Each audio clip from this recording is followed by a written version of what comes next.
All right, y'all. We back again with another banger.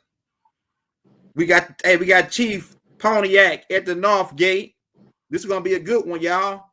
Get him in the building. We need our this right here is the Define Feminine Arts. Hey, y'all. Hey, so peace and love. Free all the political prisoners. Well, we giving them time to get on, but we about to get ready to get it cracking. Right. And so the first question we have, hold on, while we're waiting on some people to get in. Okay, go ahead. We need to take up a minute or two. All right. So, it's anytime we do this, we got to give a public announcement notice to agents, notice to principal. All social media platforms are acceptable, archivable, time-stamped, and dated formats in order to issue a public declaration in any form or fashion. Anytime you see Rod Hayes on any platform, it is a public service announcement for the benefit of the collective of the tribes. Join forces with Young Elder. I joined forces with Brother Rich on Black Magic 363. And I joined forces with Arisha Bimi. And here we go, issuing public notice by explaining what these people doing, why they doing it, who taught them how to do it, where they got it from, what their mission is. And now it's time for the great shaking, which is the great awakening. So we just on here feeding y'all free information. And if y'all find it so valuable, you will be urged to do something about it in the form of a reciprocation. That's a whole animal of another cover, because reciprocation could be each one teach one, pass the message along, or it could be a direct response to the content producers, where you support and spread their platform, their message, or offer financial support through the financial channels like Cash App, PayPal, etc. This is up to the people if they choose to do so. We don't solicit donations, but we sure as hell accept them. And in the process of giving out this information, it becomes a burden reliever for us to know that people care about the quality and the content of the information that we give them, so that they can show up and show out when the time comes for the tribes to reclaim the land. We talking coast to coast, Mardi Gras, from Maine to Arizona, from Alaska to Florida. We talking about from the top of Canada to the bottom of the South American continent. We moving around the world telepathically, but we putting it on social media digitally so we can have a recorded record of the moves we made as the chosen ones to do this dirty work, the heavy lifting of the intellectually deprived. We ain't never been this ignorant before, and hopefully we will never be this ignorant again, because the Kali Yuga is up. The time is up. Our time is now. This is like the sea nation, the nation that you see coming out the sea, and the sea being the political term and biblical terminology for government.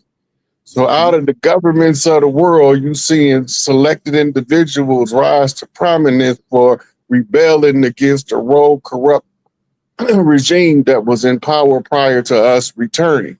This is the return of the ancient ones, as written by Empress Verdiasi.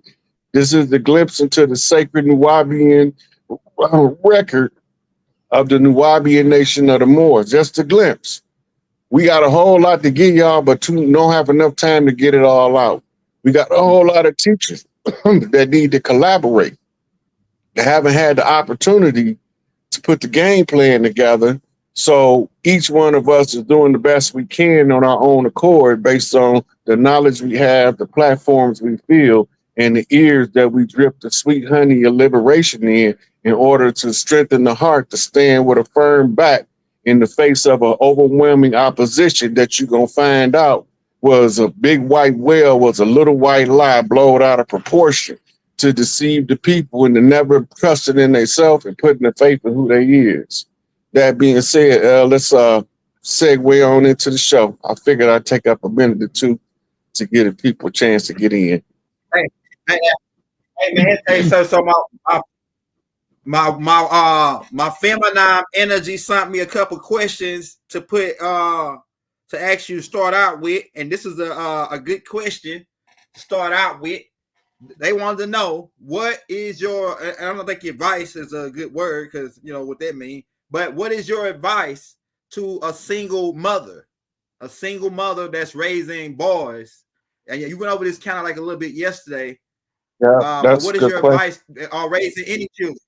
Yeah, dealing with Well, the feminine so energy. what Go we ahead. Go looking ahead. in the dynamic of single mothers is the most powerful energy a mother could be in is the energy of a mother. She can't be in warrior energy and be in her highest vibrational frequency. She got to be in the mother energy. She can't be in her whole energy from her whole stage because she won't vibrate on mother frequency. And the mother frequency is the most powerful feminine frequency it is. And this is why grandpa and them had 37 children in one house with one woman. And then they had about 25, 30 to 50 outside kids because they talking about nation building, building from who we are in order to reclaim our position. So what the women need to know about that is this. You have to find positive role models that you want your sons to emulate. And you can use the same models to show your daughters what a man look like and what he feel like. What's the energy coming from a real man versus a con artist, a swindler, a hustler, you know, a guy that's only out for the money and the sex and don't care about nobody else but himself. Then you had the real men, the divine masculine. They come out, they don't have a lot, but they give freely of what they have. The divine masculine, the energy of protector, guide, guardian, the ones that feed positive affirmations to your children by a presence being there. It's called learning by osmosis. You can't be something you've never seen because you don't know what it looked like. Therefore, you can't use your imagination to mold the fabric of creation. So somebody got to show you this is a real man and that's a simp. And this is the difference in the two, right? So the mothers, I got a booklet I'm going to put out of preferred reading for leadership development. But it's going to be a lesser book list that's for single mothers to read these types of books or these books and similar books to their sons so that they understand the principles of manhood, right? But on that same note, you have a lot of fathers that's single as well, That's another right? good question. And the single father, his job is to show his daughter how a man supposed to treat her, right? And then by him, he can correct her errors easier than a mama can because the daughter is naturally driven to make their daddy smile. So when she's following the instructions, she's not just learning how to listen to dad. She's also developing the necessary communication and listening skills to be a good wife in the future. Is trained in the daughter by their communication with the father. When the children is cut off from one parent, the other parent have to use external visionary forces to show an example of what is the best product for the missing gender, right? So the thing is, we want them to know etiquette. We want them to know problem resolution, right? We want boys to understand the need to build the body, the mind, and the spirit, not just one or the other, right? The self-control is that you use fasting to teach self-control to yourself, right? So if they see the parents fasting, they more likely to practice it than if they've never seen it before, right? Fasting is prescribed because to control your appetite for food, which is called a base desire, you learn the self-discipline and body control to control your sexual appetite, where you can maximize your sexual energy exchange, to your vices. It gives you the strength to overcome the things that would sabotage you had you not did the self-work. fasting also gives you control of your emotions so you can learn to read them as a navigator as opposed to being victimized by your emotions. A lot of us, our emotions whoop us and we whoop other people because we got whooped by our emotions. We don't whoop them because they wrong, right? You got a lot of people that get in their feelings and they feel like because you hurt their feelings, they was disrespected. Hurt feelings is not disrespect. Mm-hmm. Because the truth gonna hurt more feelings than the comfortable lie you've been living with. Mm-hmm. Right? So the mothers pick out men that's good examples of a man. And then you explain to your developing daughters what make, or your sons, what make that a good example of a man. Right? And then you got some that might be financially a good man, but morally he's poor in quality. Then you got to explain that to them. The earlier they get the information, the boys are going to try to aspire to be the best expression of a man that mama showed him in somebody else. You might have another one that might be like the sage. He's spiritually attuned, but he's an economic idiot. He can't handle his money because he don't know what to do with it because he don't care about it. All he care about is his spiritual development. That's also one side. That called being stuck to the right. Mm-hmm. That means that when the time comes, you so overly stuck to the right that you can't do what it is to bump straight. Mm-hmm. And then you have the ones that's just the worst expression of humanity. We call that stuck to the left. They can't do nothing right by nobody. Mm-hmm. Right? They're always at war everywhere they go. They complain about people, never realizing they people too. And if you realize that we are humans, then we all do what humans do. Why are you taking it more severe than what you should? So these are the things that mothers, my mama taught a lot of this stuff to me. And she used my daddy as the backdrop. He was the chalkboard that she pointed out character flaws and character virtues, right?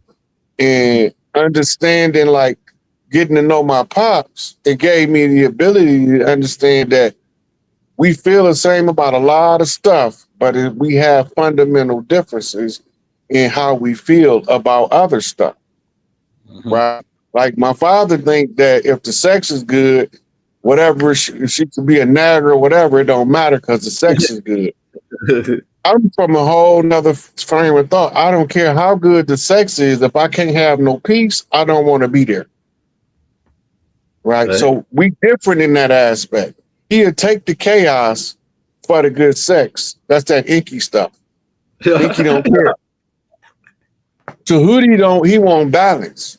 Tahuti won't balance. He don't want to have to fight with the person who next. What do it look like going to war with the person you lay next to, Elder?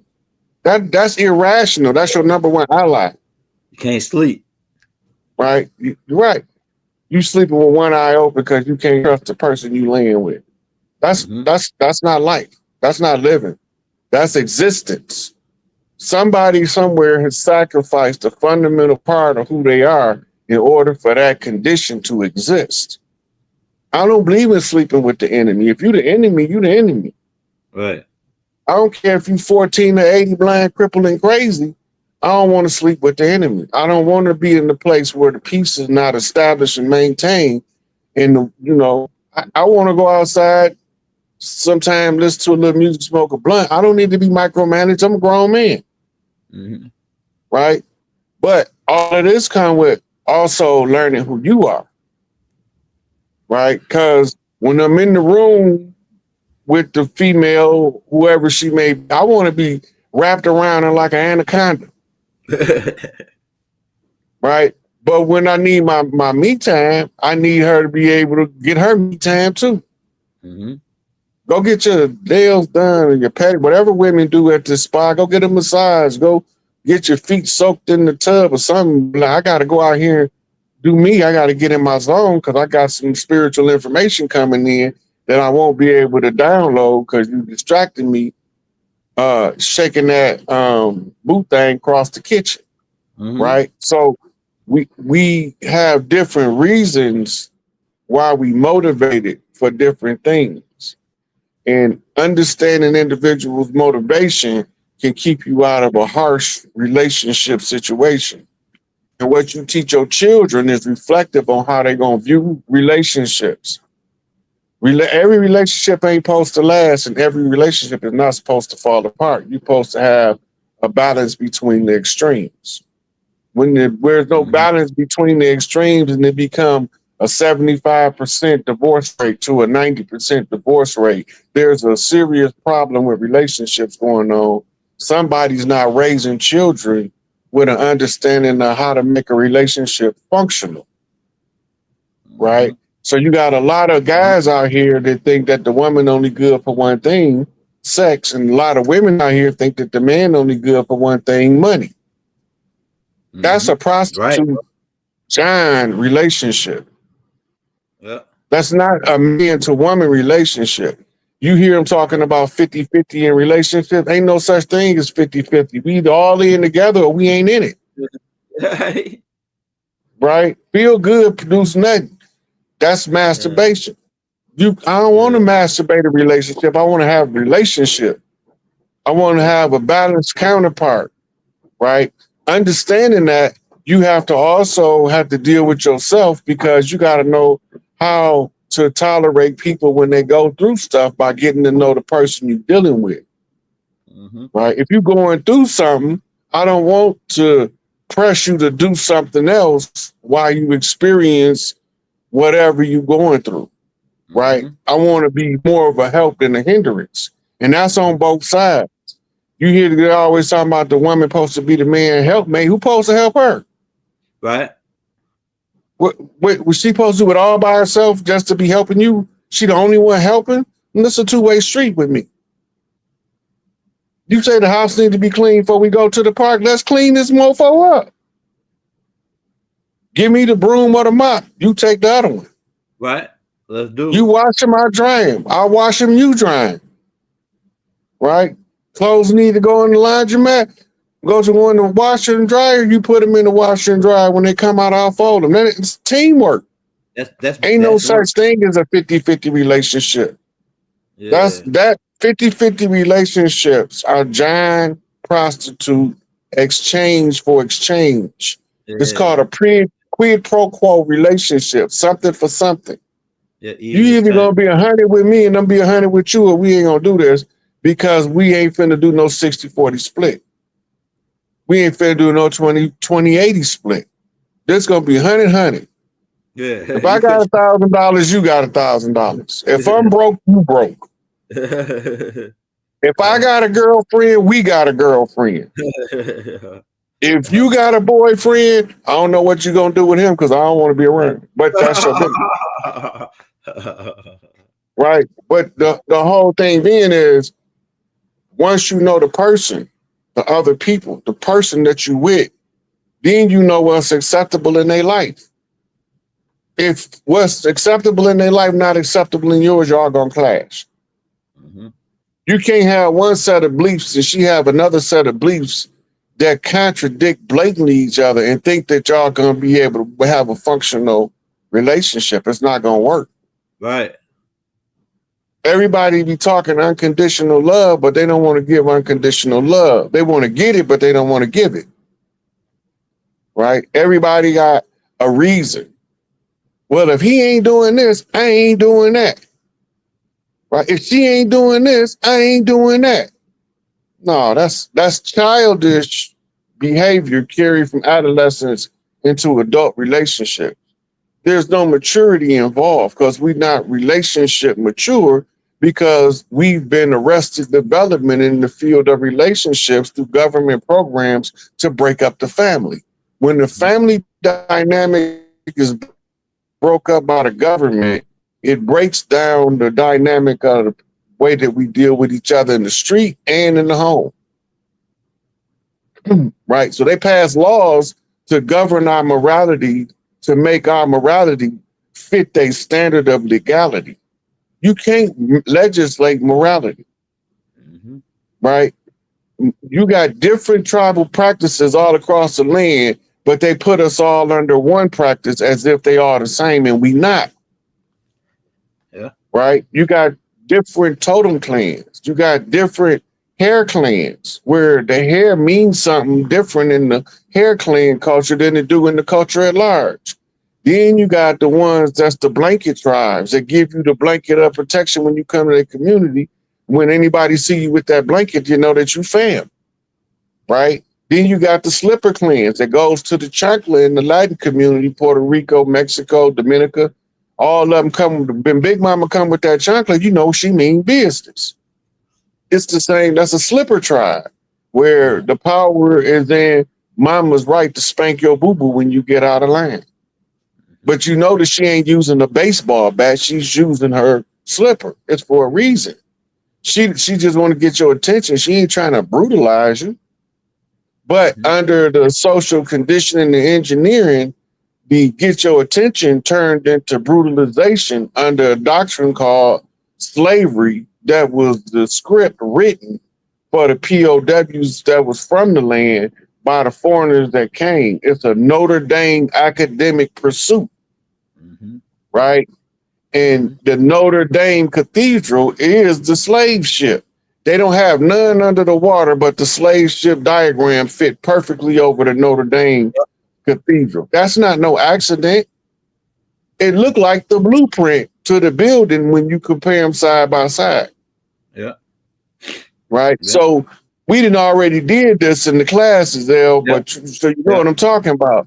We just showed it what we're talking about. So how the slave trade was fake. That's the name of the class, y'all. How the slave trade was fake with Raw Hayes and the Raw Hayes playlist.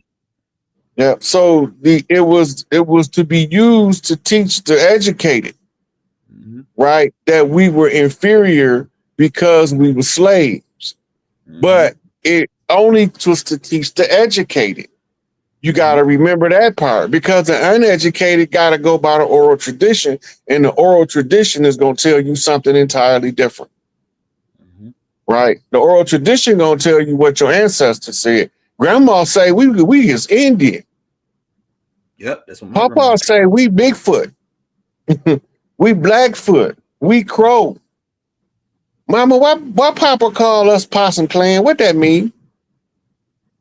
They was telling us the whole time in the oral tradition in passing, because they know only the ones destined to be head of a household, head of the family, the chief, because that's what the chief really is, the head of a big ass family. So they know that the child that has the attention span to perceive the off the cuff comment of an elder that nobody else is paying attention to locks that piece of information in as a critical piece to the puzzle that we need to put together. And some of us is waiting on somebody like Dane Calloway, Young Elder, Brother Rich, Top Cat to come out and speak so they know, oh, that's my cue. I gotta get in the game now. I gotta come out and tell them, you know, we know the truth now. We let the earth speak, right? We gotta come out and tell them about their health. They telling you lies about the medicine. The medicine is made out of the same chemical petroleums as oil and gasoline. That's right. It's a trick. It's a grand deception. It's called petrochemicals. Look it up. This is all your medications is petrochemicals. Why do they work on some of the diseases? Because they made the disease to be affected by the petrochemical. The diseases are all manufactured in the laboratory, just like the petrochemicals. And this is why you can't patent nothing that's natural. Because nature naturally gonna produce a remedy. If you live by nature, then you be nurtured and suckled by the fat of the earth. Right. But when you live by technology, you suckled and fed by the machine, a mechanically engineered product. So you walking around believing you thinking because you see some stuff going on in your head, never knowing that thinking is actually concerted thought upon a specific idea to resolution. Right? It's going through the whole learning curve, holding a fixed mindset on one thing until you can get through the whole learning curve to understand what you're thinking about. Anytime you preempt yourself from a thought, that's the same as you being disrespectful to somebody else mid-conversation and just cut them off, right? So all of these things is stuff we need to eventually become aware of, because what's coming next is about to be so sweet. Yeah, I just put a tape out on the that petroleum thing and how Rockefeller took over, and he paid everybody to say that holistic healing don't work. All the holistic, we actually was teaching nothing but that type of healing method over here on this land before John D. Rockefeller came with the petroleum thing, right? And So you know that's only around 100 years old. yeah.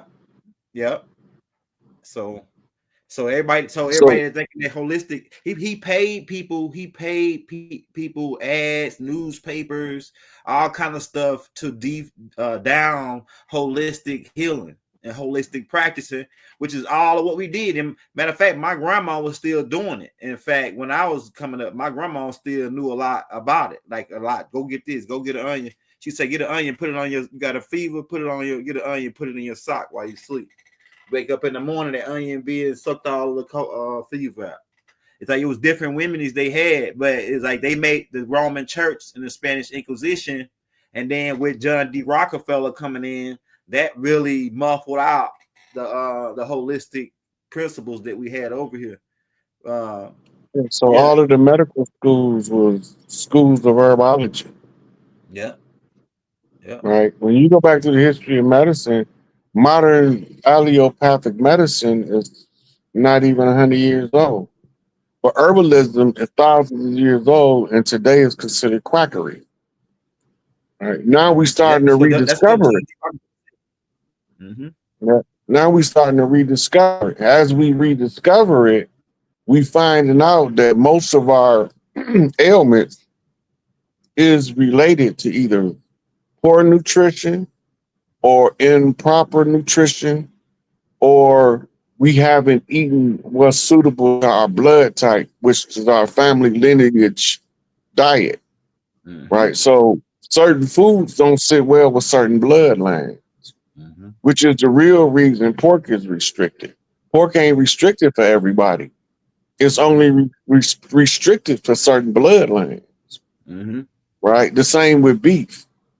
You have bloodlines that thrive on beef. They ain't from over here, but you have those bloodlines because their ancestral diet been eating beef so long that their body intelligence, the natural intelligence of the body, adjusted its vitamin, mineral, and caloric intake to facilitate proper assimilation of the food stuff. And this is why I say everybody not supposed to be vegan, but everybody not supposed to eat meat. Right? Some people supposed to have a seafood diet on a regular, and other people is supposed to avoid seafood. These come out as what doctors tell you is allergies. It's just that it's not part of your ancestral genetic structure to optimize the use. Because when you break down digestion, all it's doing is breaking down whatever you ate into its chemical composition by aid of acidification, right? The acid eating up the food breaks it down to its lowest chemical compound, but it don't break down the elements of the compound into the atomic structure, right? And then you have certain atomic structures that produce isotopes during the digestive process that allow you to take in ionized particles of sunlight through the food. So all of this stuff is part of rediscovering who you are and bringing that to the forefront. All right, I got a whole bunch of questions because as you was talking, I was writing more down. Right, here go the next one. Do you think that women should be stay-at-home moms? Because I know back in the day, my grandmother, she just drove, she was like the school bus driver, but my granddaddy didn't want her, he drove trucks. But do you Listen, think, based today, should women be stay-at-home moms? Go ahead. that's up to the woman. Go It ahead. ain't my place to tell no woman whether she should be working or not. Yeah. My place is to say, okay, if you want to be a stay-at-home mom, let me calculate the expenditures for taking care of the family, so I can know how much resources I need to bring in to make sure we got everything we need. Being a stay-at-home mom is not just sitting at home watching soap operas, eating bonbons. That's not a stay-at-home mom, right? That's a couch potato Yeah. in a feminine body. Yeah. That's the Right. difference. A stay-at-home mom is a homemaker. Yeah. She's working on the chi in the house. She's working on the feng shui. She's working on the harmony and the balance, right? She's her cleanliness is and her busyness in the home is the joy of where she's exactly where she want to be. But if that ain't where she want to be, she ain't gonna be happy being no stay-at-home mom. If she feel like her destiny is out there as the greatest gymnast ever being, and you take that from her, you're gonna be the resentment of her life. But if you can facilitate her, she'll take 5 years to explore it. And if she find that she did her best and she ain't good enough to get to where she wanted to be, and now she want to come on and be a stay-at-home mom, you didn't just gave her the opportunity of self-discovery of what she thought she wanted, but she really didn't. It depends on the people. Whatever you and your significant other discuss as the parameters of how y'all gonna handle the household, because it's all about the babies once you start having them. Yeah. Yeah. We done had our day in the sun. We can make them be more prosperous by filling certain roles in their presence, right? And if we fill those roles in their presence, it gives them the inner confidence and it gives them the external foresight for self-development. Tell no All right. woman she got to be a stay-at-home mom or she can't stay at home. It's Yeah. subjective. All right. That's my next question for you, brother. Is do you think women should do man jobs like construction work, heavy duty work, man sports, and does that affect their feminine principles if they go out to do like play football, like stuff that men like when they get tackled or hit, stuff like that? Do you think women should do men sports or man jobs, heavy duty jobs? Because you got women as truck drivers. You was on the shout out to the lady you was on with the other day. She a truck driver. She make good money. The light skinned lady, I can't remember her name. You was on live with her the other day. She was driving the truck while you was talking to her. But do you think? I really consider that as a man. That's like a split type of job. I don't consider that really as a man type man job. But Ain't yeah, but go ahead. in the tribals under the tribal structure, it ain't really no such thing as a job. Okay. A job is something the tax collectors created in order to be able to tax you at your source. I feel you. Right. So it really is no such thing as a job. You have a profession and a hobby. Okay. The hobby, you're gonna do it whether you get paid for it or not. The profession, you're gonna do it only because you're good at it. Right. And the compensation for your hobby or your profession can provide you the means to live a certain lifestyle. But you can't be in a low paying profession expecting to live a high profile life. You don't have the resources to meet the requirements to live that kind of life. So your resources is reflected in the type of life you live.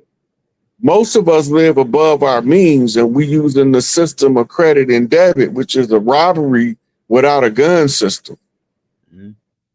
Right?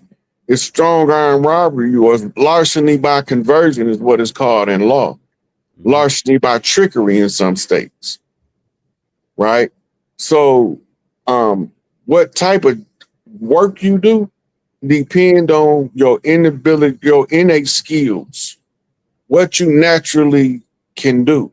Some women are mechanically inclined, just like men. They can tell you the size of the engine, the gap of the spark plug, which wires go to what cylinder so you don't crossfire.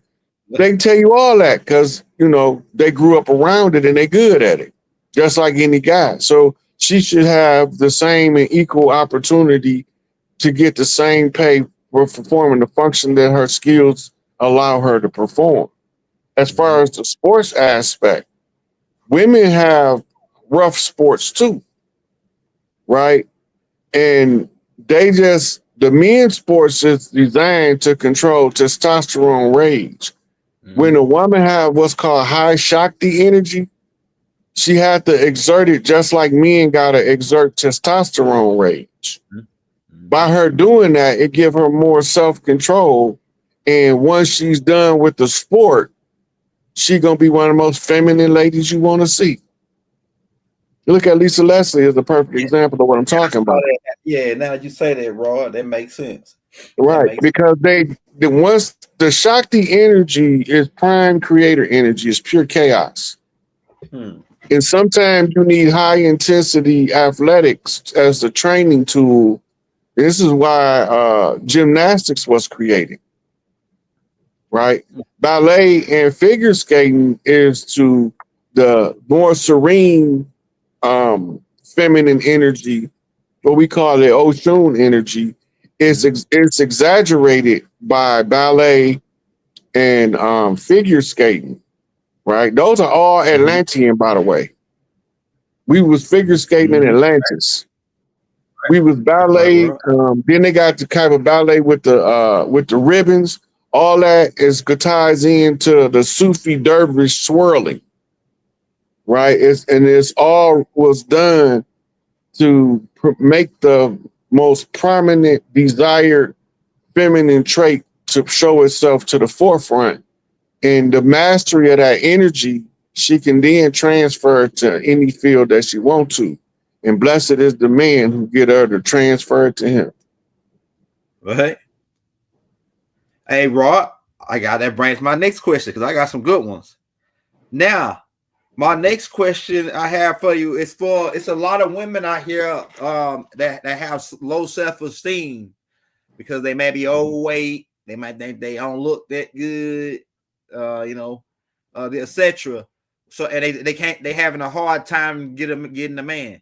So what is your advice to those women that are think that they're overweight? Because there's some men out like big women, you know what I'm saying? So what is your advice to the women that they have low self-esteem and they can't get a man won't look at them or etc. What's your advice to those type of women? So if you're overweight, you can change that. You don't have to stay overweight. Right.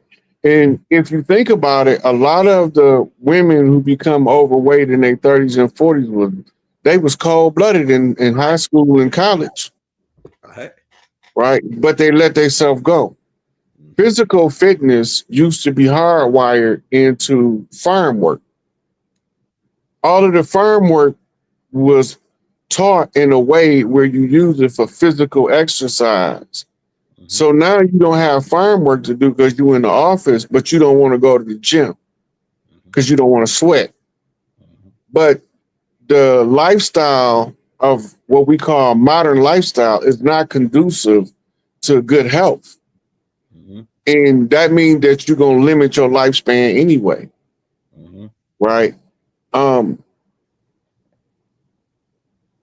If your self-esteem is low, everything that's going to help you in this world is on the other side of self-care. You got to get to the point, if you don't like your body, change it. If you don't like that you don't hardly know enough information, change it. Go study something. Learn something. Right? If you feel like you don't have the communication skills that you desire, study communications. Right? All that can be changed. The low self-esteem comes with never being taught what you need to have intrinsic value to yourself in yourself. You see all of the value for your life in the external world. And the external world is what's putting you hard times. Mm-hmm. You know. So your low self-esteem is the lack of self-development in the end. Mm-hmm.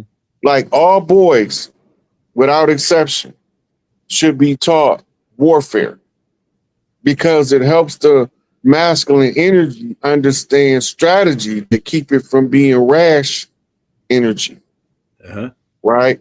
And that's what the purpose with sports was, but they took the combat element out of sports to try to feminize the sport so that the boys now are doing ballet instead of playing football or basketball. Mm-hmm. And it's not conducive for the fire of the masculine ego to be the greatest ballet dancer of all time. Mm-hmm. But if he's the greatest football player, boxer, basketball player, MMA, even pro wrestler, it's good for his masculine self-esteem to the point where he can become addicted to the limelight because he can have so much control over his masculine energy's attraction. And that's a whole nother animal, being addicted to the limelight, right? Because you got poor people that don't got no business in the limelight, addicted to the limelight. Like my mama say, Kool-Aid money with crystal taste buds. Yeah. Kool-Aid money, crystal taste buds. Hey, my next question for you, Roy. Hey, shout out Divine Goddess. Say she lost 149 pounds. That's a lot right there, boy. That's a whole person. She lost a whole person. You know what I'm saying? Hey, shout out Divine Goddess. Hey, so that's my next question for you, Rod. What is the best way from your perspective that a woman can lose weight if they're intending on that's what they want to lose weight? Look, you ain't gonna never lose weight till you make up your mind to lose weight. Mm-hmm. Right? Once you make up your mind, you will figure out what you need to do. Some of us just need to control our diet. Mm-hmm. And some of us just need to close our doggone mouth and stop eating all day. Mm-hmm. Right? Some of us have a slower metabolism than others. Right? So that means that you got to eat less than others and exercise more than others to speed your metabolism up. Once you get your metabolism diet balanced, this is what professional bodybuilders do. Right? In the off season, they might only eat 3 or 4 meals.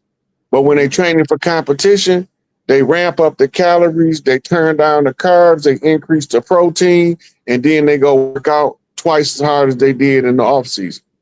Mm-hmm. Some of them don't even work out in the off season. Yeah.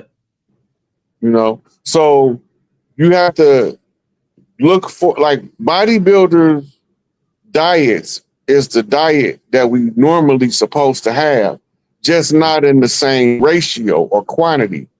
Mm-hmm. But the quality of their diet is what's called, that's real clean living. Everybody not supposed to be vegan, but if your metabolism is slow, vegan might be your opportunity to not feel the hunger pain so bad while you burn off the weight. Just by cutting meat out your diet, because you're cutting out the protein, which builds the muscle. But the stress also contributes to fat cell growth. Cortisol in the body from stress, right, is stored in the cells of the fat. And if your liver is not periodically clean every couple of years or so, it should be 30 days, once a year, you go on a liver detox. But at least every couple of years, you clean your liver for a month or two, right? Then you will be able to process more fats. And then it'll be able to break down the body fats that's storing the cortisol, right? Because if you cut the fat out your diet and your body requires fat, and you're not consuming it, it's gonna naturally go to your fat reserve in order to use the fats there. And in the process, you're going through a catharsis because every fat cell that you go through is also releasing a cortisol, which brings back whatever memory was tied to that cortisol encapsulation. So a lot of overweight people carry a lot of trauma, right? This is why the heart attacks was so prevalent at one time when people became early obese, right? Because in the 70s, we wasn't obese like this. Everybody was slim and trim, you know what I'm saying? And in the 80s, we had a food boom that gave us an eating boom that gave us a weight problem. Mm-hmm. Right. So if we don't know that part, we don't know that if we was growing up in the 60s and the early 70s, that we most likely would have grew up lean. Mm-hmm. Right. That's right. Even the ones that back then was considered fat had skinny arms and legs. Yeah. They had the pot belly. That's the pot belly. Yeah. Or subcutaneous fat around the midsection. Yeah. Which brings me to my next question, Rod. Now today, and it's been going on for a while, and I'm scared to even get on Facebook now. They selling booty everywhere, Rod. I mean, you go on Facebook, most of the women they posting booty, you know, they selling something. It's something dealing with some sexual Supply and interpretation. demand, Huh? Supply and demand. Supply and demand. Now let me get it. This is my question. That's funny. That's funny. Supply and demand. That's funny. Booty supplies is high now. I tell you, must be high. Well, so do you think that the way a woman's dress is a man would treat her like say if she dressed like a hooker, with a man? So what is your take on the way women dress and how a man perceive her? Do you think that's a critical piece? The perception the men have precedes however she dressed. You know what I mean by that? Go ahead, say it again. It's like sound like a riddle. You just said a riddle. The perception that the men have precedes however she dressed. Okay. Okay. Now let me qualify that and tell you what I mean. If a man don't have respect for women, he's going to disrespect the woman that have less clothes on, because he already don't got no respect for them. When you see the one with the clothes on, he's not even gonna notice her because he don't have a high regard for women. And a fully dressed woman, meaning that she confident enough to cover herself in public, or that she's modest enough, he's not interested in her. Facts, Rod. You spitting facts. Go ahead.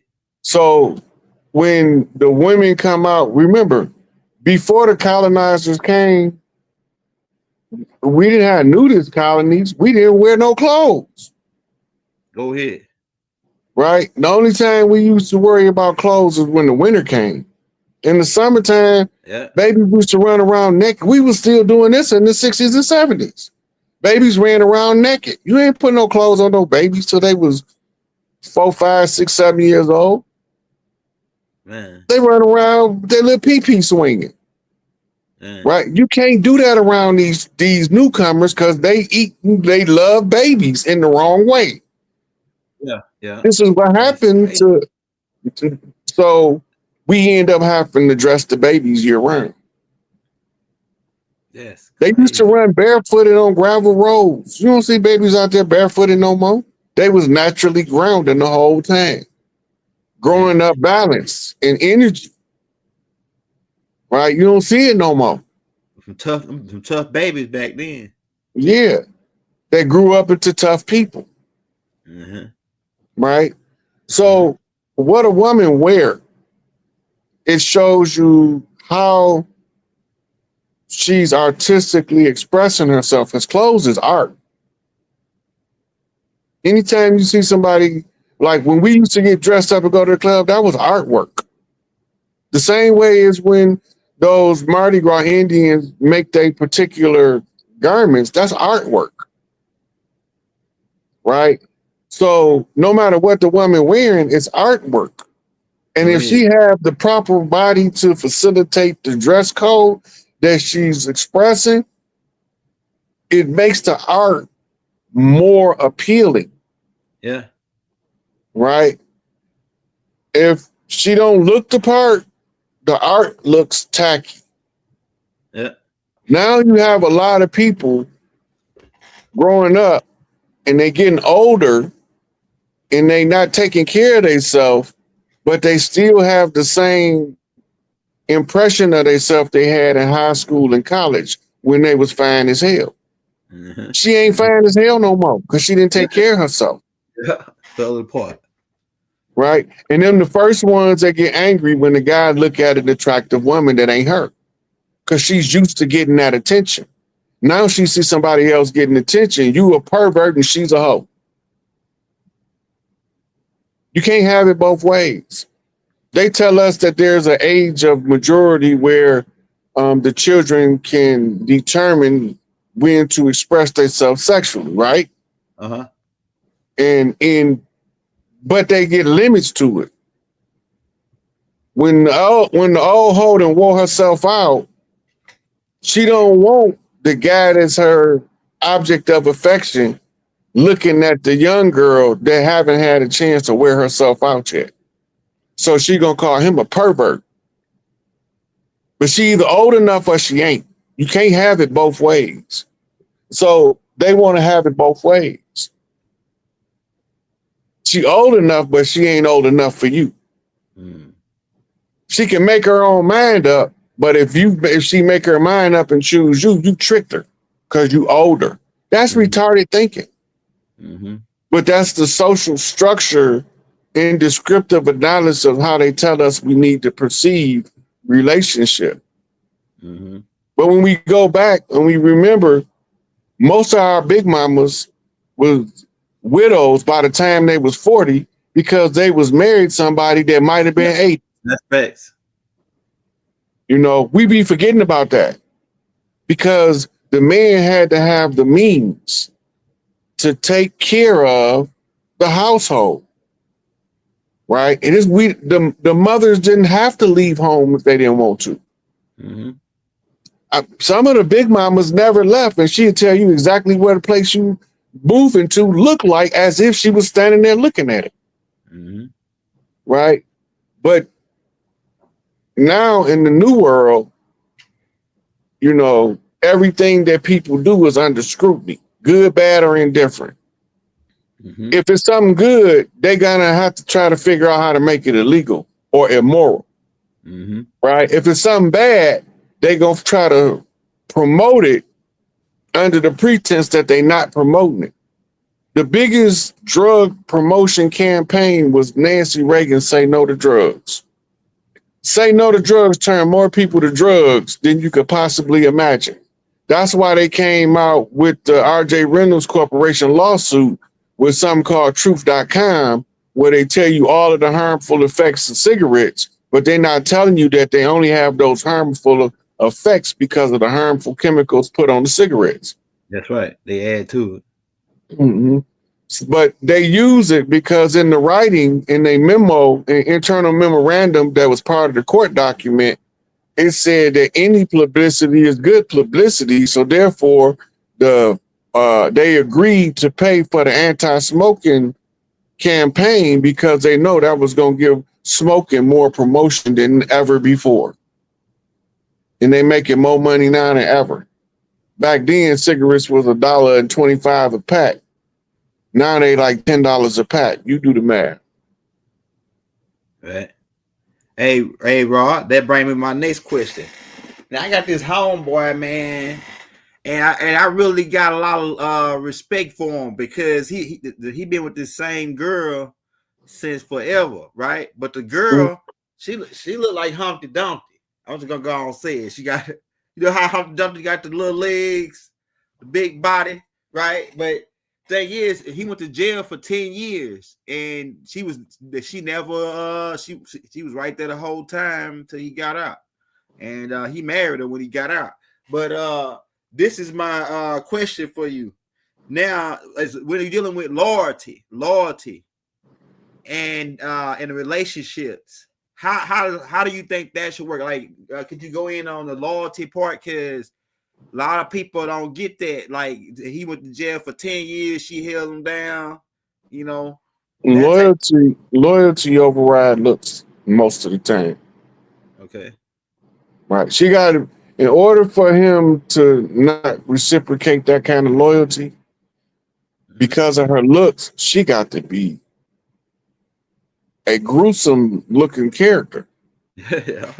It's because she a little plump. That don't mean nothing. Yeah, nah. He'll adjust because he's not in love with her body. He's in love with her loyalty. Yeah, that's right. Right. And the loyalty aspect comes in who all of the people in the world, when you're in a tight spot, who can you depend on without a second question? That's the loyalties aspect. Yeah. When you do 10 years in prison, I did 16 and some change. When you do 10 years in prison and somebody ride 10 years out with you, yeah, you got a different respect level for them. Not only that, while you going through all your penitentiary struggles day to day, they also are serving as your pressure release on the visits and on the phone calls. Yeah, that's facts. Right. That's your moment of, I don't got to worry about this prison stuff. I'm on my visit. Yeah. Right. So that kind of loyalty is almost always rewarded above. He might still, got chicks he mess around with, but they now want him finna take them from her. Yeah, I don't think he's doing that, man. The way my he might not be, but I had to bring that up because it's part of the analysis. Yeah, it's a if she's not, his loyalty to her matching her loyalty to him might be unbreakable, but that don't mean he not. That people think men in relationships is being disloyal if they not sexually attracted to this female, but they sexually attracted to that. That's nature taking over. That has nothing to do with what you want. Yeah. When nature take over, I don't care what you want. Nature take over. Nature in charge, right? And some of us supposed to reproduce, and if we with somebody that don't reproduce, we might never leave that person because of the love and loyalty. But when nature take over and tell you need a baby, it's going to drive you to go out and find somebody to make a baby with, right? Nature going to override all of the moral mandates all that morality BS. That's moralism. Bobby Hemming already did 1,000 lectures on moralism, right? Moralism is a control mechanism. It's not part of nature. When you study nature and then you realize that humans are pack animals, right? And then you realize they apex predators.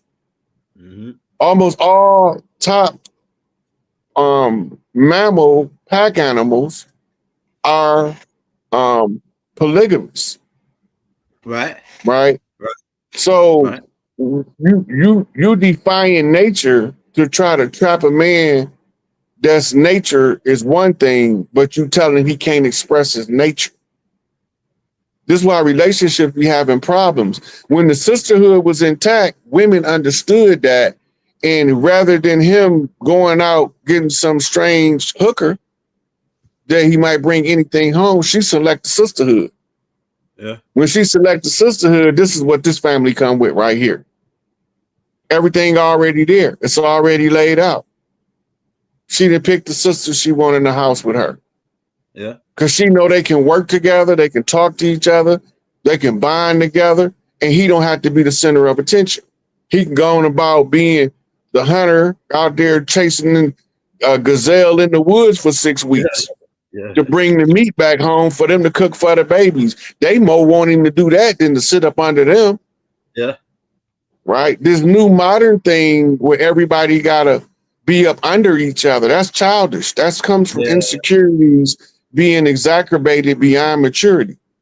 Right. When you should mature out of certain traits, childish traits, you're not maturing out of them because of arrested development that started in the first grade. Right. Really started in preschool now. And all right. That brings me to my next question, Rod. We got some good ones right here. Let's see. I got a good one. It says right here. They gave me a whole bunch. They gave me so many. Independent. All right. Stay at home. We already did that one. What calls a man? All right. We already did that. Okay. All right. Here we go. Right here. It says, what is your take? Should you think, should a woman stay with a cheating man or vice versa? You know, with the man. Should you stay with somebody that's a cheater? Look, you got to know the person you're dealing with. First of all, you got to know their heart. A good reference book that a lot of sisters need to read was written for men by Shahrazad Ali. Black Man Guide to Understanding the Black Woman. The problem is that a lot of us didn't want to hear what she was telling us because it was the blunt, harsh truth. I'm gonna tell you another one. It's a book called Bound by Love. It's the same thing, but it's written by pale faces, right? And it's telling you perception of the feminine gender toward masculinity and how to navigate the dynamic. The man supposed to read the woman, right? And the woman supposed to feel the man. She have a range of emotions. If you ain't properly bonded, your relationship ain't gonna work no way. Most of us not properly bonded in the beginnings of the relationship because we following what's called social standard, and we not looking at self maturity of self, maturity of partner. One immature person can make it if the other person is mature, but two immature people, they ain't gonna make it. Wow. Guaranteed they ain't gonna make it because they both have childish understandings of relationship. The whole concept of cheating come from board games. It got nothing to do with no relationship. Go ahead. The whole concept, you cheated on me. You pulled the extra R out of the bag and Scrabble to make you be able to spell that word. You cheated. Right? The cheat just means you set a set of rules and somebody violated it. Yeah. That's all it means. You got a set of rules that somebody played the game and didn't follow the rules. That's cheating. Yeah. Right. But when we're looking at it from a relationship dynamic, people literally put that on divorce papers. But they never produced the rule book that the other person was supposed to be abiding by. That's what a prenup is. It's the rule book. The prenup is just the rule book. And this is why don't nobody want a prenup. Because it's the rule book for the relationship. Wow. It's not the relationship, it's the rule. We're going to abide by these rules to make sure everybody playing by the same standard. Right? If you're not in a contractual relationship, nobody can cheat no way. Relationship has no contract to it. Therefore, it has no rule book. That's because that's your boyfriend, that's your girlfriend. Y'all just friends. You forgot that part? And if y'all are friends with benefits, y'all got benefits to y'all friendship, and some friends don't get the benefit. Right. The whole concept, relationship concept is all it's not the people fault though. This is what people be getting mad because it ain't what they want to hear, but it's a socially engineered for the relationship problems of today to exist by miseducation done deliberately to break down family structure and family unity in order to break down the nuclear family. which causes the nuclear fallout in the aftermath. Right. That's deep, bro. Hey, bro. My next question, they sent to me to ask you. Now, like all my life, I've been studying zodiacs, and they've been telling us that hey, you this sign match with that sign. Like they say, like I'm a Gemini. They say they can match with the Aquarius. Now I dated all Aquarius, and none of the relationships work. None of them with the Aquarius. The Aquarius we didn't line up, right? So what is your what is your take to the women that are looking for a man based on the zodiac chart that they gave us to try to find a man within that chart? Then it don't work, and they said, "Oh, that chart must have been or whatever." You know, what is your take on the zodiac relationship match thing with the? So that's what you call partial and insufficient information. Okay. So the zodiac will go with the tarot cards, silver key, gold key, as above, so below. The tarot cards is starting with the Fool, ending with the Emperor, Mm-hmm. right? You can only rise to your own level of qualification. Mm-hmm. Some of us gonna never get out of what's called the pip card stage. The highest we can go in the pip card is king. Mm-hmm. We can't never be the emperor. We can't never be the high priest, the high priestess. We can't never be the hermit, right? Because that's when you're getting into the top echelons of the fool's journey. Now, the fool journey traveled a zodiac wheel, Mm-hmm. right? Each zodiac sign have a character system traits. Mm-hmm. Each time you go through a zodiac sign, you're supposed to study the trait, find it in yourself to line your frequency up with all 12 signs of the zodiac. And this is called finding your way back to Big Mama's house. Big Mama's house is when you finally traverse all 12 signs of the zodiac in your inner workings, where you've embodied the best qualities and got rid of the worst qualities of all 12. You get to sit on the 13th seat. In the So masculine gender, it's the Osiris seat. In the feminine gender, it's Ta'ert seat or Isis seat. Big Mama seat, the 13th seat, right? So when we use the zodiac sign to determine relationships, we only getting part of the information. Because if you haven't embodied all of the traits, the benevolent traits, the desired traits of the zodiac sign you compatible with, you won't be compatible with them. yeah. Right? Especially if they embody all of the desirable traits for that zodiac sign. If they embody those traits and you don't embody them too, even though y'all from different zodiac signs, y'all not gonna be compatible. Hmm. It's the same as saying you go high, I go low. One of them chop you off up top, the other one chop you off at the knee. It's you have to be evenly yoked. Evenly yoked means you have to both be the same level of balance in order to maintain balance in the relationship. Hmm. Right? The whole concept falling in love comes from losing your balance Hmm. and becoming a damn fool. So you can start your journey.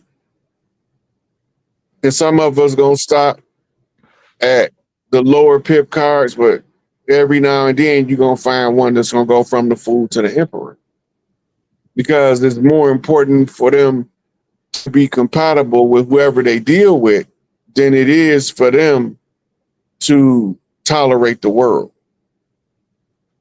So the world's noise won't deter them from their path. And the fool finds his way home.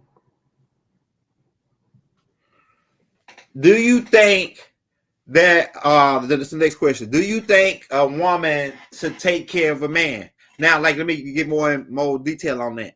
Now, you got like some of the younger women was saying that they young man, all he want to do is sit at home and play the game or do some, smoke weed or whatever. And so, do you think that a grown woman, should take care of a grown man? Like not like how your how your grandma took care of your granddad, you know, after he came from work. I'm talking about a dude that don't want to do nothing, sit on the couch, bump Yeah, on the law. yeah, yeah. He doing something, or he wouldn't just be sitting on the couch. Go ahead. Go ahead. Ain't no woman, no matter how low she vibrating, don't just let him sit on the couch and he ain't doing something that she like. Oh yeah, he doing something she like. Okay. Don't you ever look? She that might be her grievance because she wanted to be more ambitious and more out in the world building. Because Yeah. men supposed to disappear for a period of time while they go fight the war. Yeah. Sometimes the war is bringing back the food for the table. Going to work for a 9 to 5, that's going to fight the war. Doing something you don't want to do that you got to do. It's warfare. So she ain't gonna just let him sit on the couch and he ain't doing nothing she likes. She likes something in order to keep him there. Yeah, I'm telling you. I'm telling you. Now, when she is dissatisfied enough with whatever it is that she liked from him, where her annoyance with his behavior is more disturbing than the desire of what it is she liked is desirable, that's when it all fall apart for them. My next question I have for you, brother, because my granddad used to always tell me this, man. Do you think a man should give a woman all his money? Go ahead. Go ahead. That's got variables too, L, Yeah, because no, it depends on the man, yeah. it depends on the woman, it depends on their financial literacy, it depends on their connection and bond in the relationship and how serious they take the relationship. Now, assuming that they both take the relationship the same amount of serious, and one of them is more qualified with the money, that's who hold the money. Yeah.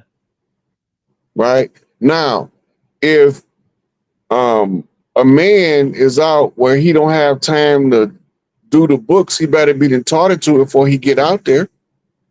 Because she got to fill the position he can't fill because he got to be in the field, or in this case, at work. Right? Now, they both got to be in the field. The most qualified with the money is the one who hold the money in the relationship. Yeah, that makes sense. If the money is more valuable than the relationship, y'all in the wrong relationship. The money should never be more valuable than the relationship, because that means that your relationship can be torn apart for $1. I was just watching the clip popped up of Benny Siegel. He said, fake friends is like 4 quarters. They're change for $1. So it's the same with a relationship. If the money is more valuable than the relationship, then the money is going to be the cause of the breakup of the relationship. Ain't no doubt about it. Yep, that's facts. If you got a woman that you can't trust to give her the money because you don't know what she gonna do, take that other dude out for dinner and wine and dine him on your dollar, you the damn fool. She got to be the same trustworthy with your money as you is with hers. She got to be the same trustworthy with your heart as you are with hers. And then you can give her the check and don't have to worry about nothing. Bills paid, everything done, savings on swole. Because she ain't going to do nothing but multiply it and look for ways to increase. Sometimes she going to make some mistakes. You got to also keep that in mind. Sometimes you have wolves in sheep clothing masquerading as avenues to prosperity that can deceive even a financially literate person. Hey, what would you do for a pork chop or Klondike bar? What you do for a Klondike bar? hey, I got the next question for you, Rod. This right here is, and then we're gonna take questions from the crowd. This right here, the last one on the list. It says, okay, I read that one. The advice, read that one. So I make sure I got all of them. They talk about, should a man have more than one? I mean, should a woman have more than one man? That's the question. Or vice versa. It depends on the woman. All right. It depends on the woman. Some women is bitch nigga trainers. Excuse the language, but I can't put it no other way. Yeah. Right. And this is how women had harems before men. Because men didn't know how to treat women. So they had to go get trained by a madam on how to treat women. And she used the peer pressure because most of them feel she's the weaker gender. They're going to whoop her. So her harem consisted of 5 to 25 guys. One of them put his hands on her. He got to deal with the rest of them. Yeah. That's going to give you self-control over time. When you get to the point where your self-control is intact, she kick you out the house. And now you go back home and find out who mom and daddy picked for you to marry, because now you know how to be in a relationship and be under self-control. So women taught men polygamy for genetic diversity in family lines, because the royal families married in the royal families. And by having different women, it kept the diversity of the gene pool. Right. Hey, shout out that girl, Divine Goddess, man. Hey, we'll take some questions from the crowd, y'all. You got any questions? And we don't got to just be on this topic. It can be on anything. You know how Rod do it. Somebody asked where these questions come from. Actually, they come from I asked this, my girl, stuff that I had, then stuff that I had people had asked online. I remember them asking, so I wrote all of them down. So that's where the questions come from. But if you got a question for Rod, drop it in the chat right now, man. Hey, hit that like, hit that subscribe button if you're new to the channel. You know how we do it. If you want to show Brother Rod hey some love, we dropping this his PayPal and Cash App in the chat every 5 minutes for the people that was asking about it just a minute ago. This is Look, I'm gonna interject this here while you're waiting on the question. Okay. All right. Every man ain't supposed to have more than one woman. The prerequisite for being able to have more than one woman is, can you have a relationship with one first? You got to master monogamy before you even be promoted to polygamy. Somebody said feminine energy rules all. Do feminine energy rule all energy? That's it. Yeah.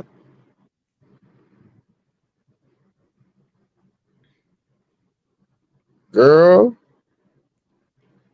that's immaturity in the masculine, right?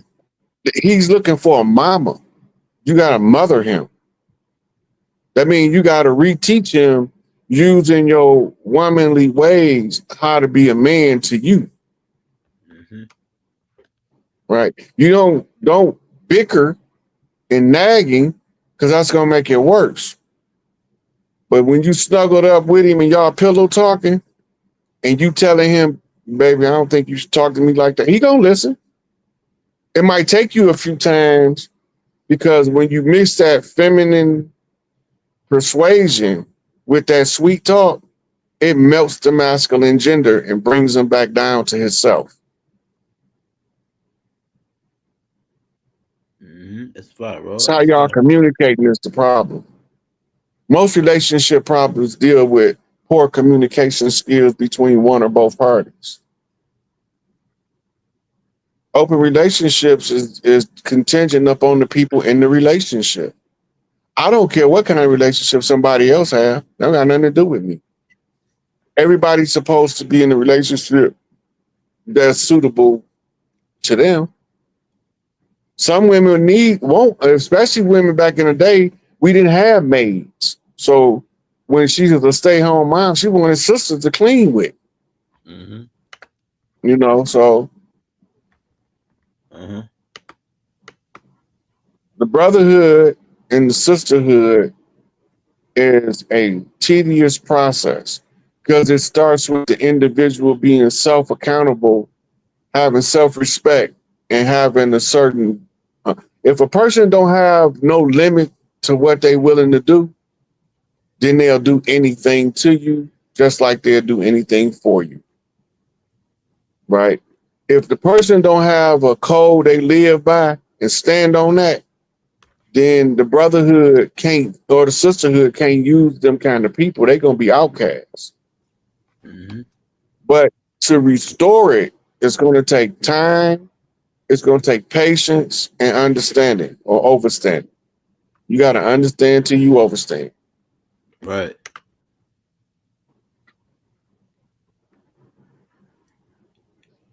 Polygamy has resurged in the last 10 years alone across the country and around the world. Right? But all of these guys, they just want a bunch of pussy in the house. Mm-hmm. They not dealing with the character types they putting together. They not dealing with the energy exchange of the people being involved. They just want a whole bunch of chicks. That's not polygamy. Mm-hmm. Yeah, that's not polygamy. Polygamy deal the women pick the team, and then the man determine if she's a good fit or not. But the woman picked the team. It's the same with the pimp game. You ain't no pimp if you ain't got no bottom hole, and she gonna go recruit all the other hoes. It's the same thing in the harem, right? Except they just not in it for selling sex or whatnot. They in it for building an empire, building a family that's strong and powerful, that have influence on the land. The marital relationships was always contingent upon political positioning of power. The power is the more powerful women a man got behind him as his women, the more powerful he is in the realm of men. You didn't seen it growing up, but you didn't know what you was looking at. The dude in high school that all the girls like, all the other guys be looking at him like he's a superhero, because to him, he's a superhero. Because the girls ain't on you the same way they on him. We all seen it growing up. We know, we see the dude in the street, the pimp with all the hoes, and we want to be like him because he got all the hoes. But the reality of it is you not qualified to do his job because you don't know what he know. Because none of before you can be a pimp, you got to be first trained by a hoe. Facts. Yep. 48 Laws of Power game by Pimp and Ken, man. I got that book. Hey, so Rod, misunderstanding, miscommunication, toxicity. Could you just go in just a little bit touch on them? Those are 3 guaranteed ways to ruin the relationship. Yeah. Those are 3 guaranteed ways to ruin a relationship. Misunderstanding comes in with lack of capabilities to communicate, which is miscommunication. Right. You thinking the person saying one thing when they actually saying another. Men are from Mars, women are from Venus, John Gray. Right. So and toxicity. That's just what they call malignant toxic personality. Somebody that just don't got no filter on nothing they do. They don't got no tact. They just say the wrong thing at the wrong time every time. You can't take them nowhere. You can't bring nobody around them. They always inappropriate, toxic character expression. Right. They said something about the George Washington challenge. Who kicked it off? The George Washington challenge was part of a ceasefire between conquistadors and the tribes over here. The referees was King Carlos of Spain, which they called him King Charles, and I think it was one of the Georges that was king at the time in England. But those was the referees. The ones who on the European side, their pheasants in the George Washington Memorial with their names on it. Mm-hmm. The chief that was involved is on a bas relief of Carlos V, showing the last of the Inca kings. It's not just Inca kings. Inca mean people. So it's telling you they rulers are the people, right? We the people. Mm-hmm. And it's showing you, it's like, I think it's supposed to be 50 chiefs and 20 something Moors Mm-hmm. or Spaniards.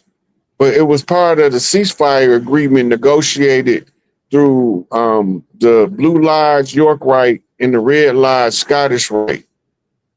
And the reason why is the Red Lodge 32-degree Scottish Rite Masters was the ones who wore the fezzes, and the chiefs was considered Blue House based off the Hadassah. Mm-hmm. Right. So it's remembered because they put it in the public domain. Mm-hmm. And Garvey also made allusion to it or mention of it in one of his speeches where he said, even if it takes us 200 years, because his Masonic rank allowed him and his bloodline allowed him to go all over the country and look at the Masonic logs until he discovered the 200-year contract in the logs of the Masonic lodges. And he knew then that it was part of a contract he couldn't break. So therefore, he wasn't allowed to take them to bloody war because he sure built the army for it. So did. This was And that's why educating ourselves above the condition was the only remedy for the conflict. Magic is starts in the mind. There's no one form of magic, but you have to study all magic to even get an understanding of how it works. Magic is actually actualized love energy. That's called pixie dust.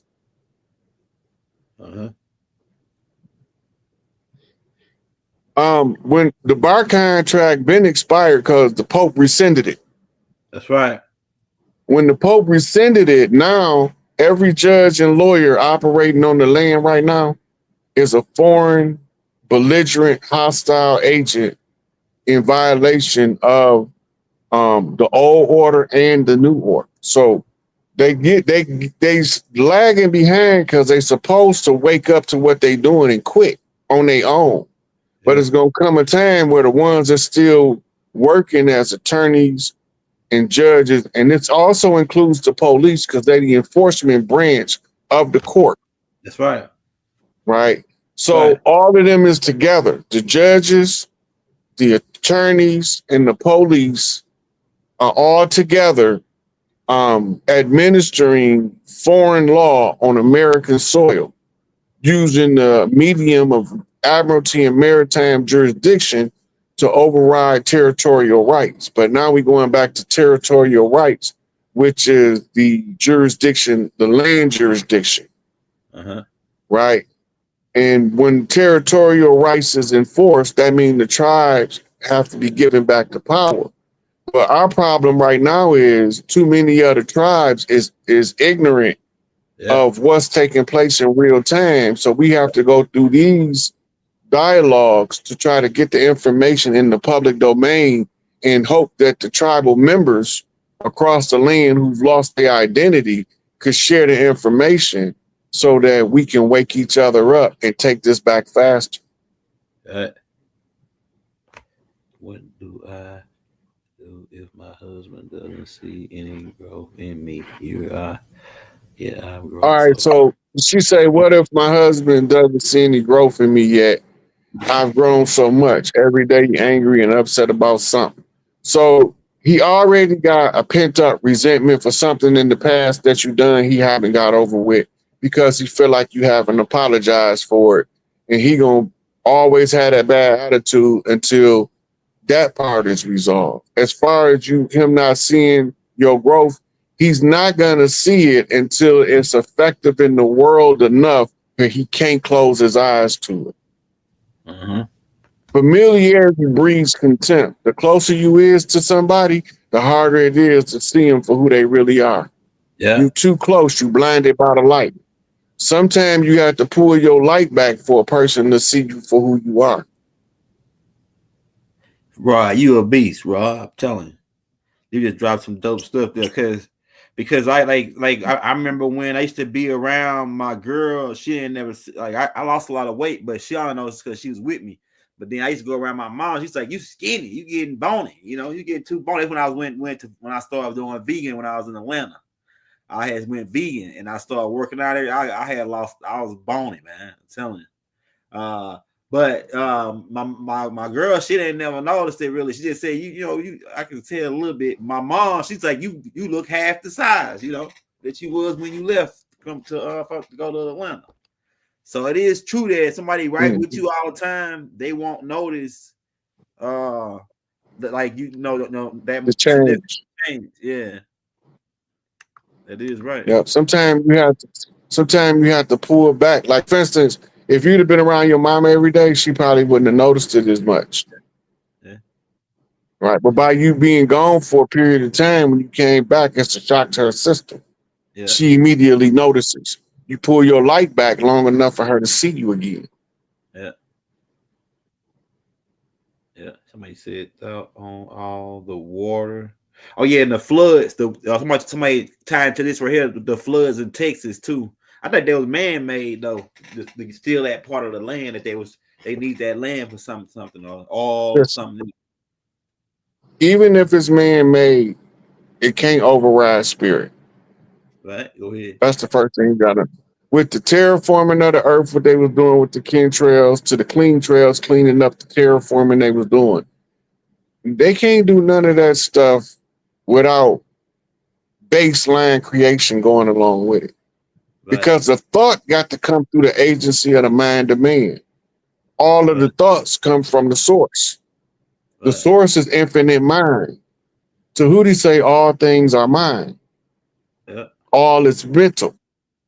When you understand the mental aspect of all things, then you can begin to read the signs. The rushing of the waters, this is the return of the sweet water. Because it's not hurricanes or tidal waves coming out the ocean, which would have been Oya and Yemiya seeking revenge. Now you're seeing all this fresh water coming. Mm-hmm. The fresh water is Oshun energy. It's the sweet water. The return of the sweet water. The return of the sweet waters in the legends say that it changed the desert into fertile ground. That's right. Texas is mostly desert. New Mexico is mostly desert. Right? So when you see the flood in there, they being inundated. But what comes with a flood? Something called sediment. Sediment end up when the land it holds moisture just long enough for seeds to sprout. Right? So all of it is symbolic, man-made or not. It's the return of the sweet water, which is the return of the matriarch. Because when mama ain't happy, ain't nobody happy. Right. Hey, you remember, Rob? I remember Mother Sophia Stewart talking about buy land in the desert in Las Vegas. It's gonna be and it's by 20 something. It's gonna be about a 30 something. It'll be like you said. It'll be more. It won't be desert no more. Mm-hmm. It's a lot of. Go ahead. It's a lot of reasons she might have said that. One of the most important reasons she probably was telling you that is because the developmental drive in Nevada, right? And the land was cheap, probably when she said it. And buying the cheap land, buy low, sell high, puts you in a different economic bracket. Uh-huh. Right? And if you can keep the land but build on the land, that puts you in even a higher economic bracket. Right? You got to remember when the story of Las Vegas started with the Flamingo. That's right. Hotel and casino. That's right. Right? And this was built in the desert because nobody lived in the desert. It was originally called Oasis, Nevada. Mm-hmm. Right. Then they changed the name to Las Vegas. They used to call it the Oasis because it was a midway point from LA to somewhere else over in Nevada. But it was the place where you would stop for refuel, get water, and all that. They had a lot of oases. They wasn't official names. They was unofficial names. Uh-huh. When you say the oasis, you was always talking about a watering hole, right? That's Southwest slang. Yeah. Going to the oasis mean going to the watering hole. The water hole in Louisiana is the juke joint. Uh-huh. In Mississippi, it's the shanty shack, Mm-hmm. right? And it was the hole in the wall in Mississippi. Right, the hole in the wall. And That's it's right. the same thing, though. It's the watering hole, but the water they talking about is the fire water, which was back then moonshine. Yeah. So it became a meaning of two different things. In the desert, it was actually a place where you got water. But when you was in different parts of the land, it became the place where you went and got your alcoholic beverages. The Native Americans, we call it white lightning. That's what they call it, white lightning. That's the moonshine. Yeah, white lightning. My daddy taught me how to make it. You gotta remember one of the most famous Tennessee whiskeys, Jack Daniels, was where they got that from an old Indian dude. Well, they call him Black in the books, but he was one of us. Yeah, He had that's his family recipe. That's just what they did. Stole He that got tricked out the recipe. Yeah. Dang, that's cold, yeah. That's cold. Same way with Colonel Sanders with the 11 herbs and spices. Uh-huh. It was the family recipe. That's why Big Mama ain't allow everybody to be reading in her cookbook. But some of the family recipes was so specific and unique to the family that people would come from miles around to partake in the delicacy of what was in this family's cookbook. Yeah, that's right. It's fire. That's fire. It says, we got any more questions in the chat, y'all?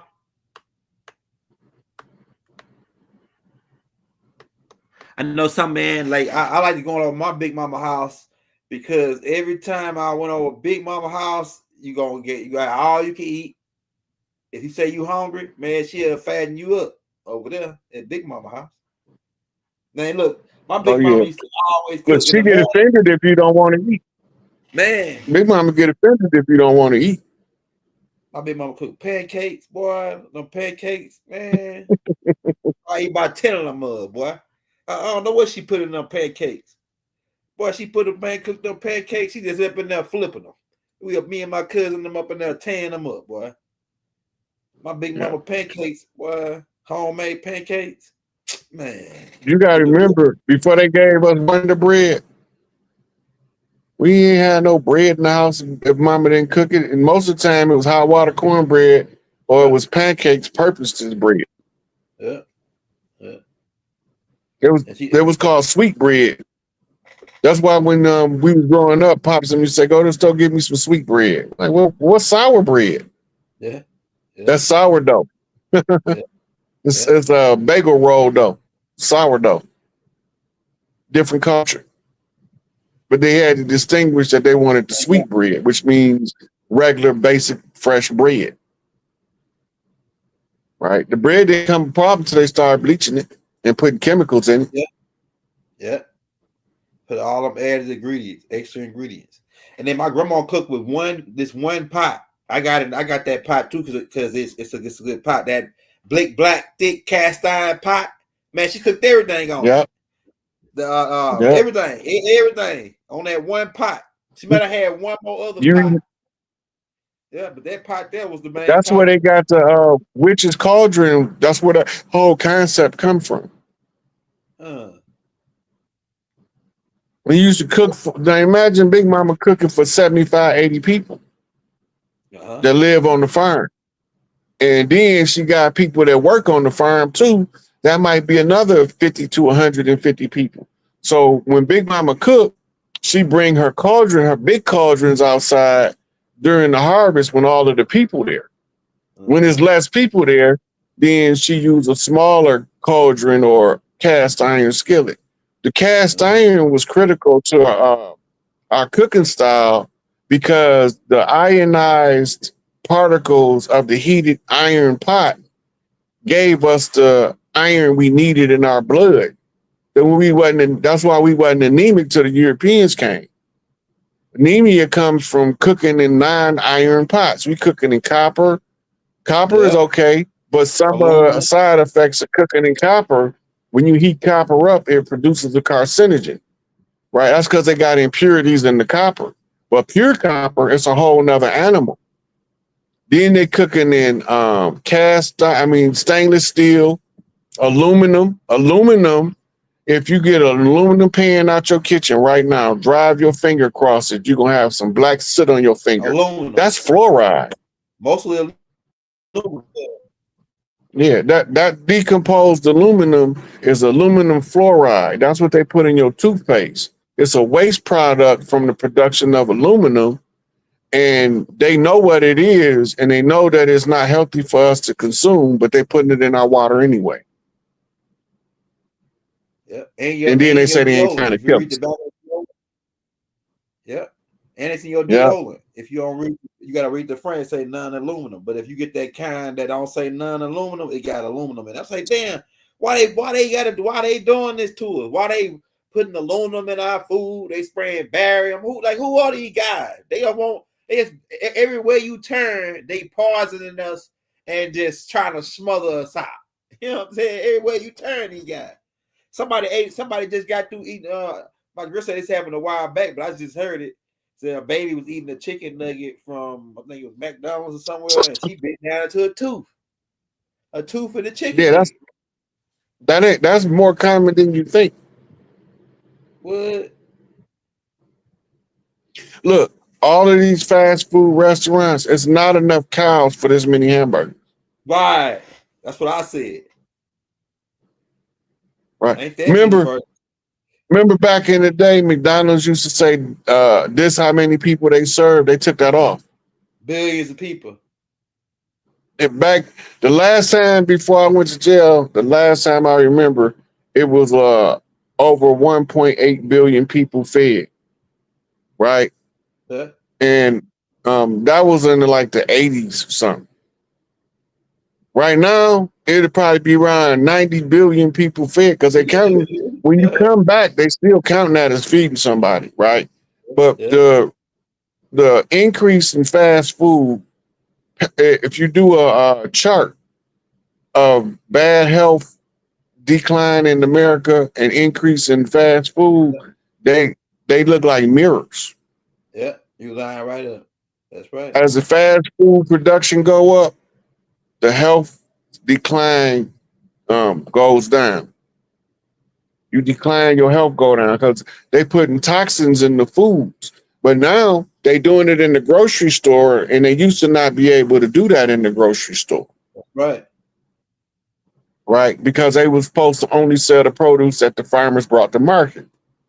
The original grocery stores was started with vegetable and fruit stands in front of the trading posts. And they was on, and then that morphed into the grocery store when they start containerizing food. They started off first with cardboard. Right? They still use it for stuff like grits and rice. They use cardboard packaging, but plastic is taking over. We gotta remember, plastic have something called PCBs in it. And the PCBs is toxic to the body. Or PBCs or something like that.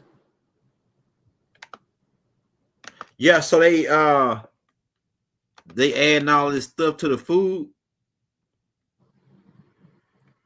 Okay, let's see. This thing just went crazy. Yeah, so Rod, what's your take on what was I going to college now since all the system is the way it is, and we know the system is switching over. And some people thinking about going to college and all this. What's your take on going to college at this point in this day and time, like with the United States system being reset like it is? If you got a college age student, let them go. But you got to also make sure you let them know what college is all about. Because a lot of them lose sight of the goal. You know, but that's this, that go by. Everybody wants somebody else to tell them how to live their life. You can't nobody tell you how to live your life. Right. You got to learn how to live your life by trial and error because it ain't no rule book when you're born. You don't come with an operator's manual at birth. Right. So people got to do what they think is in their best interest first. And then when the fallout happens, you can adjust. So whether you send them or don't send them, that's up to them. I don't have a take. I know that school is designed to program us to be worker drones for the system. I know that. And college is the ones that are being trained to manage the rest of us. The dropouts, the high school graduates, the laborers, all of your middle and upper management, most of them got some college under their belt. Very rare do you find somebody that worked up from the bottom to become upper management or even be board members of corporations. Normally you have to get some kind of educational background to justify your presence in their system.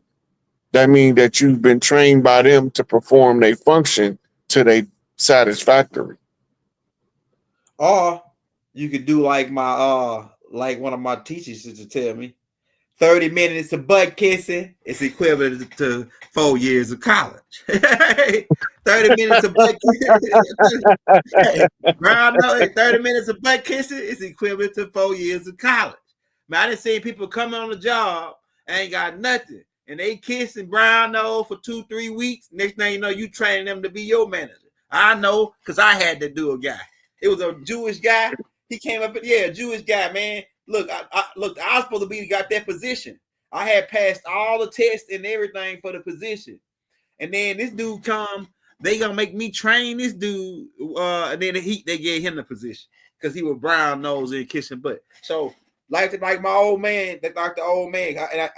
I think like when this dude right here that was telling me this, I think that it was Tahuti, because Tahuti pop up as and periodically through my life as old guys, and I can explain to you how I know it was Tahuti. Now, like later, I found out that all these people were Tahuti that's coming in different forms, giving me game, right? But he said 30 minutes of butt kissing is equivalent to 4 years of college.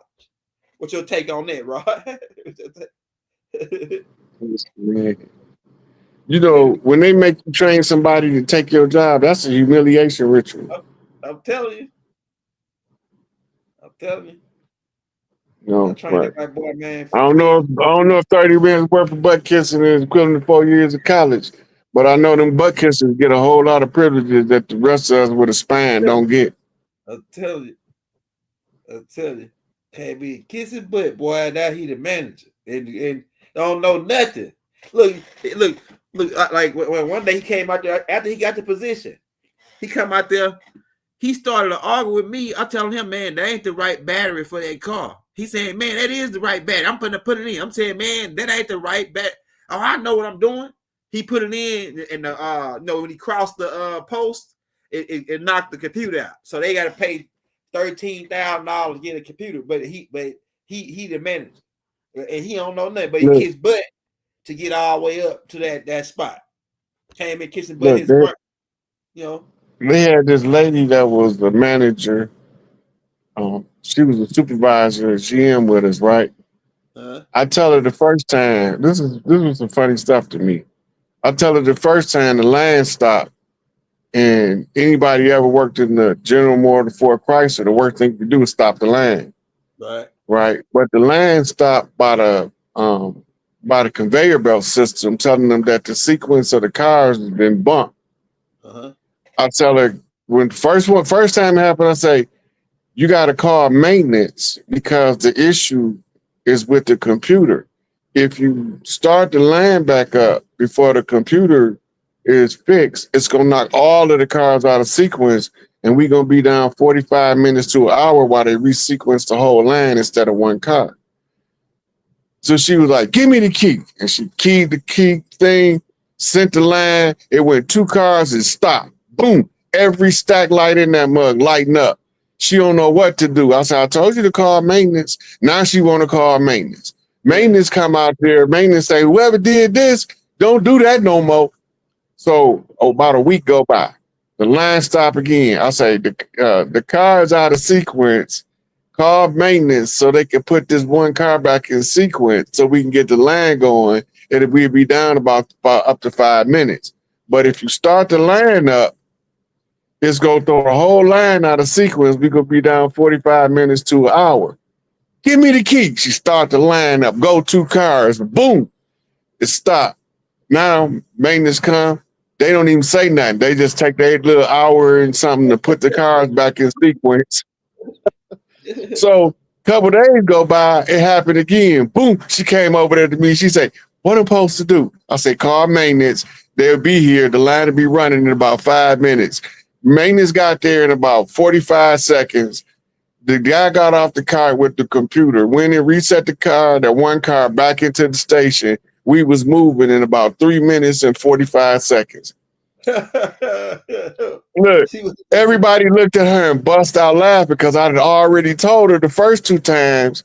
The first time, the upper management gave her a pass because she ain't know no better. Second time, she got her butt chewed out.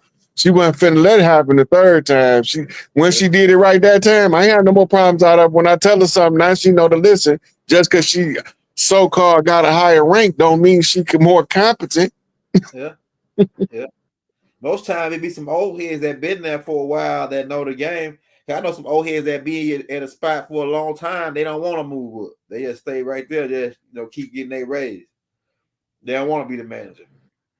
Less headache. Yeah. Yeah. Well, management is a contracted position versus laborers now, the line workers. The management, they the ones that the union have to constantly put in check about the worker. The sad part is about when the unions start taking bribes from the board members to pass certain agreements that's not beneficial to the worker, but beneficial to the company. Then when it's time for the worker to be reciprocated, there's no reciprocation. So from the 80s or the late 70s all the way to 2015, there was business as usual. They send a negotiating team to negotiate the contract. They go in there, the company tell them what the contract gonna be. They say, yes, sir. Take their envelope full of money or their plane tickets to their vacation or whatever under the table. Go up out of there. And then they go about their business. Well, one of the things that made me leave, L, was I can't sit there and watch people be mistreated, and I'm looked at as crazy for speaking up when the people whose job it is to speak up is fumbling the ball. So during the negotiation, I was telling all the union members, look, if they can't negotiate no contract for y'all in good faith while there's an ongoing criminal investigation for bribery and fraud. We need to have the chairman of each one of the locals have the people vote to have another independent negotiator come in if you want to negotiate the contract during the criminal investigation of your negotiators. Man, they thought I was teetotally insane. So everything I'm trying to tell them, I work there too, so I'm trying to say this is how we protect us, not me, us. Yeah. Right? I'm gonna be good. I don't care what happened. I'm gonna be good because I can get it from the dirt. Yeah. Right. But I'm worried about my coworkers because you got a lot of single mothers work there, a lot of single fathers. You got a lot of people that's just genuinely good people that's coming in to make a living for their family, and then they being mistreated, misused, abused, overlooked, looked at as expendable and the company is making money hand over fist, and the people not receiving no benefit from what they doing, and they looked at it as a piece of trash. Yeah. And so I couldn't stand there and continuously watch the abuse and the incompetence that's allowing the abuse from the people that's supposed to be protecting us from being abused. Wow. It was a totally retarded situation. So I challenged corporate America to a game of corporate chess and whooped their ass, and I got the receipts to prove it. And bro, you heard about that? That's what's happening in Philly now. Philly, the whole trash company went on strike, and so the whole city is full of trash, and it's a black mayor, Nubian sisters, the mayor, and she's on there, pleading, y'all come back to work, y'all gonna do this to me, well, I guarantee you. It seemed like to me they knew all it was gonna happen, and they made that Nubian lady the fall guy, made her the mayor to be the fall guy. You know what I'm saying? But the whole town is full of trash. The mayor could be in the trash strike by executive order, just like Ronald Reagan ended the baseball strike. All she got to do is say, get them people what they want. And they ain't asking probably nothing but a couple of pennies or $1 raise, if that, and benefits, right? Health insurance, give them what they want. Right. Because the fallout of that much trash is rodent infestation. It look crazy. Rats proliferate, like the rats and roaches proliferate in filth at an alarming rate. Man, it looked crazy. So then they're gonna end up overworking animal control, trying to get all this overburdening of rodents out after they pick up all the trash. Yeah. The number one reason why people keep having strikes and failed negotiations is because the people that's holding the money don't want to share the wealth with the people who's earning the money. Oh, somebody said they having a strike on the dock too, I think. A strike. The last one I heard was that there's a one in Philly where I was seeing all the trash in the streets. I was like, dang, boy.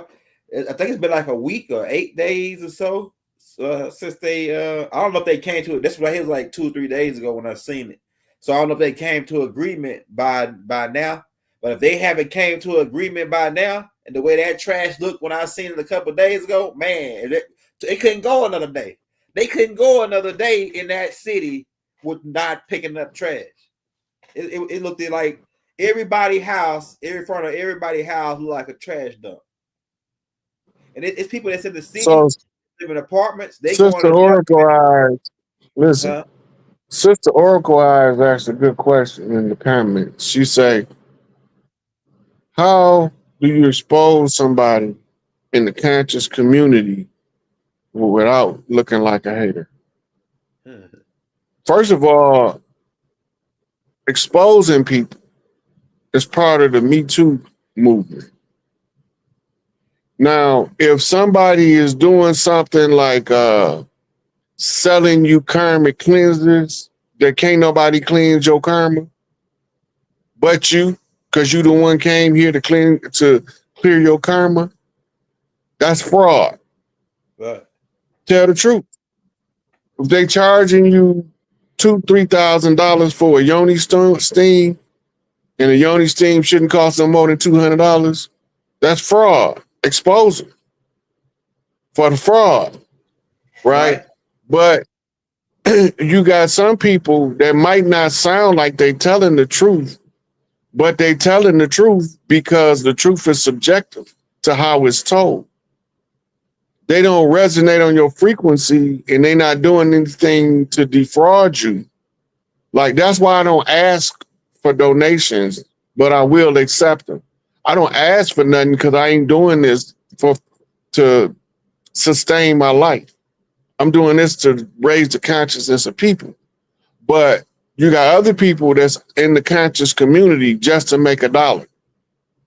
You can't really expose them if they putting the truth out and charging for it.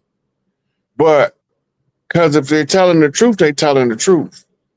But if you see them doing swindles and shenanigans like that, human trafficking behind the scenes, then you know about it, you're supposed to speak up, right? But if they just somebody you don't like in the conscious community and you don't like the way they deliver their information, there's really nothing to expose there. Right. There's nothing to expose there.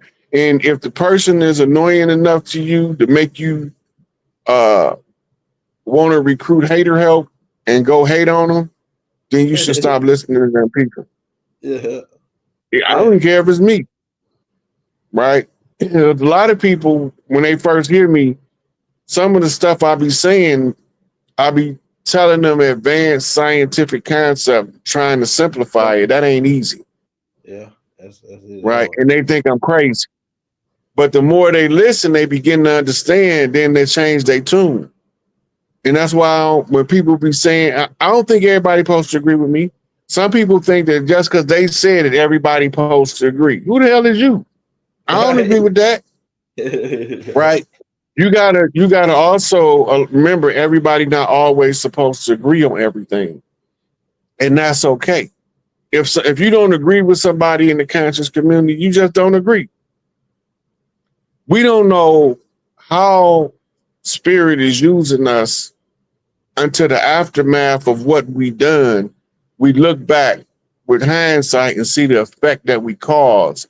Then you say, oh, that's what the spirit was doing with me when I was going through all them ups and downs and turnarounds, right? I didn't know I was actually having this effect until the effect was seen after we put it into motion for a viable period of time where enough people can hear it and respond to it, right? It's a lot of people who still don't want to hear nothing about Free Larry Hoover, right? Because they still conditioned by the system that he's some kind of criminal when he ain't in prison for damn crime he committed. Right. He was in prison when he got a 200 years. Look, he was on a 200-year sentence because they say that him being here in his existence was all that was required for somebody else to kill somebody. That's what his original charge that got him locked up for 200 years was. They say he had the presence, the influence, his presence influenced somebody to commit a murder.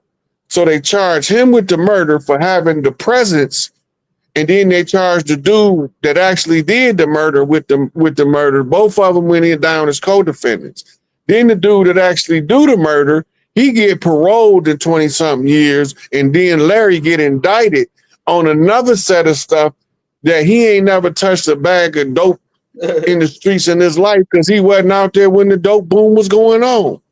But they charged him in the federal court because his presence triggered people to be good dope dealers. This is retarded.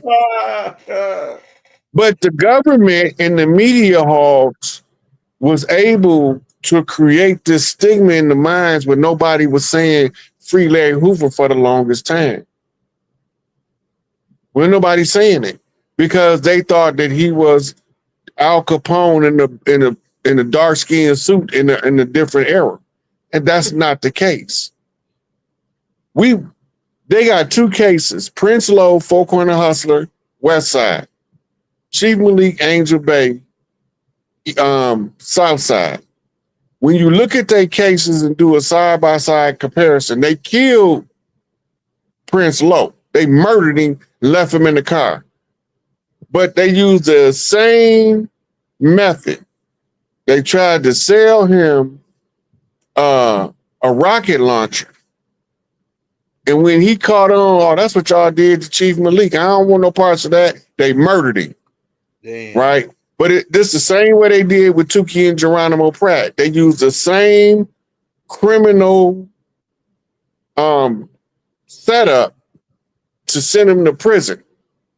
It's just that Geronimo Pratt had Johnny Cochran fighting for 27 years to get him free, and he finally got out, and they had to freeze Tukey because he didn't have nobody fighting for him because the government convinced the world that he was public enemy number one. And all the time, the Iran-Contra, the president, vice president, and members of the Joint Chiefs of Staff is selling guns to the known enemy in Iran, using the proceeds from drugs sold in America that they got from the Contras in Nicaragua. They locked Manuel Noriega up, the only trial in American history classified as top secret from beginning to end, because he was a co-defendant with the President of the United States, Vice President, and the Joint Chiefs of Staff members that was involved. Yeah. Then, so he got out and went home a few years back, but he ain't talking. He know what's up. He ain't talking. He know they watching his every move. If he say the wrong thing, they murdering him out the gate. Nothing to talk about. Yeah. But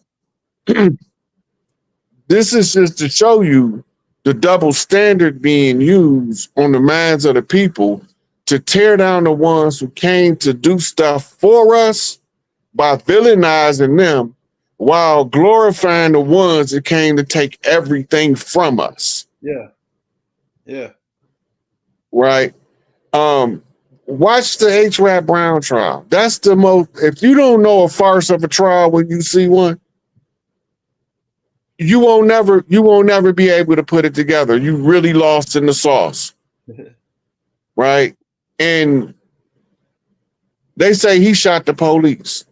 If he wanted us, he probably should have, even if he didn't do it. He probably should have, because they don't belong here. But because they are the ones that the courts and the attorneys is using to enforce their will upon the people under the false pretense of serve and protect, right?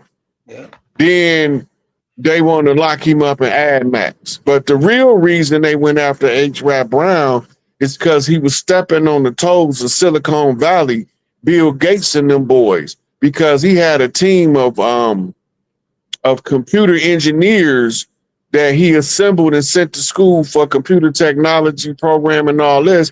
And they was making Silicon Valley money. Anybody working Silicon Valley, they was making just as much money. And that became a problem because he lived in a gated community. And they feel like they the only ones should be in a gated community. And it shouldn't be none of us in the gated community, because we can call it an embassy and they can't enter without declaring open war on the people.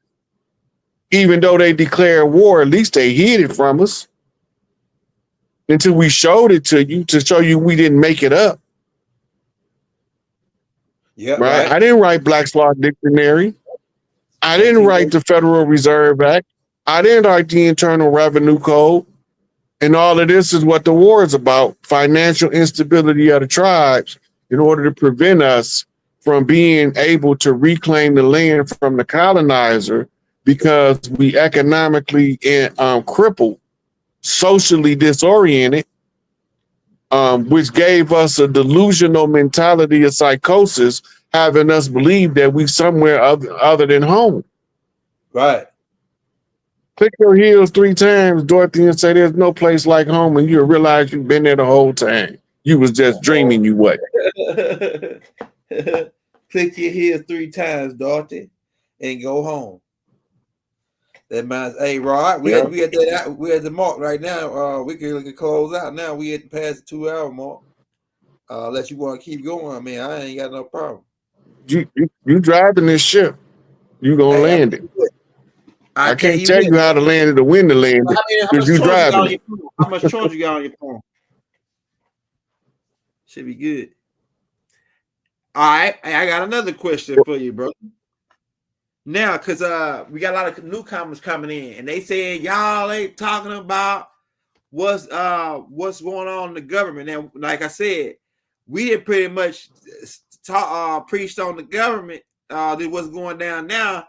We didn't spun around how they be doing that Jesus Christ. Like my granddaddy, he used to be a preacher, and he did preach Jesus Christ on the cross 10,000 different ways. I done heard Jesus go to the cross 10,000 different ways since I was a little boy, right? So we didn't preach Trump ending liquidating them however you want to spend it. We didn't spend it all kind of ways at this point.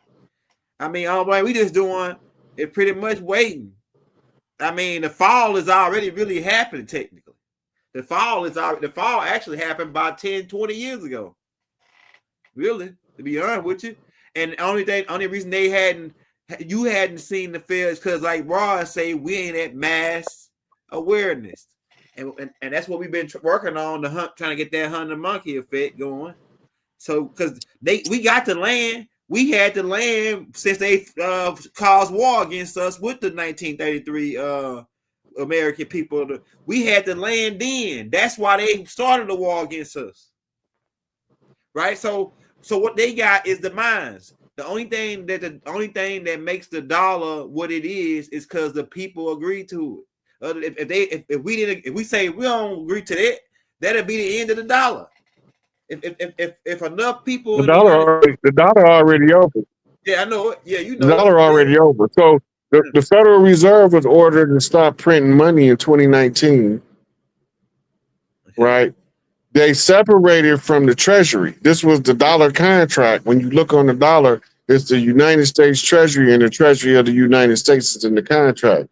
One of them is representative of the people. The other one is representative of the Federal Reserve System of central banking. Mm-hmm. They did that by systematically closing the banks that was already here. So we had to have some form of some medium of exchange, because we was had these settlers doing this bartering, and they was using unfair lending and borrowing tactics because there was no structure once they started shutting down the local banks. Uh-huh. Then from there, the United States Treasury moved out of DC to a native reservation right outside Reno, Nevada. That's across the Mississippi. We know this, the way history is structured, that when the capital have to return on the other side of the Mississippi, the same side New Orleans is on, because New Orleans is on one of our most ancient capitals and metropolis. Right. And so we know that when we reclaim the land, the capital was going to be west of the Mississippi. And it's going to be inland because the border states is going to be the buffer zone from the capital. Whereas on the East Coast, where DC was, it was right on the ocean because that was the crash site. Trump forced the British ship that had been sitting there for 200 years and they'd be gone for 7 days out the year to take batch roll birth certificates back to England for international trade. And then they got to come back within 7 days or the contract is broke. So they always had, Trump made that vessel leave the harbor in DC and don't come back unless it gets shot down by the Navy. Mm-hmm. Most of us not aware of this, mm-hmm. right? So the Federal Reserve, the United States Treasury is tied into the BRICS Union. Most of us is unaware of that. Trump signed the Treasury, not the Federal Reserve, on to the BRICS nations where whatever currency is being disseminated on the land now, it has to be a gold-backed currency, mm-hmm. right? So this is why all of the states is doing individual, like Florida, DeSantis just did it a couple weeks ago, where he said that Florida is now using gold as the medium of exchange. Yep, that just happened. Right. He ain't the first one. He's something like the 12th or 13th state to do that. And they all going to do it, but they doing it at the pace that the rollout's on. In order for the gold currency to come in, the dollar has to collapse. The BRICS nation is what's building the dam. The dam is to dam the dollar back to the stateside. Yeah. So that as much of the free-flowing currency that's floating around all over the world, it has to come back over here so that the dollar can collapse. And we can do a fiat buyback program with gold-backed currency to buy back the fiat notes. Uh-huh. I don't know what the exchange rate gonna be, but I do know that the prices on goods is gonna drop, but the price is gonna be a freeze on the value of services, which is gonna make your current pay almost quadruple or more in purchasing power under the new system. Right? So that all of that is already torn down. The Federal Reserve, Interpol, and already been in the World Bank and International Monetary and the rest of them folks. They did that. I think that was in 2020 under the cover of COVID.